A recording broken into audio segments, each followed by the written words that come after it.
I like to use something called a reverse Facebook engineering method. In other words, when Facebook came out, they certainly weren't the first player in the game. I'm not even talking MySpace. ConnectU was there, and they had Harvard, they had Yale. So I like to think of the Harvard and Yales, right, as the CISOs, right? You want the Mm. big names, you want to eventually target them, but Zuckerberg is a much better marketer than people give him credit for, because what he did, he could have said, okay, I don't want to do this anymore. I get it. I'll do something else. I'll figure it out.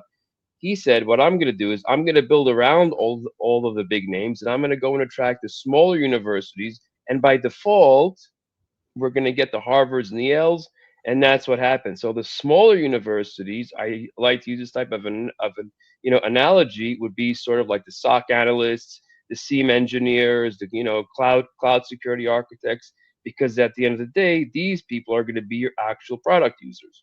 If they like you, they're going to be your sales champions, and the word's going to come up. Simple as that. Yeah, it's all about the. I was gonna say it's the champions. You have to build that. Yep, You still have to be able to have message that resonates with the SOC of manager course. or the director or That's VP it. or whatever Yep. to make them Yep. care. But you need to build those champions inside there.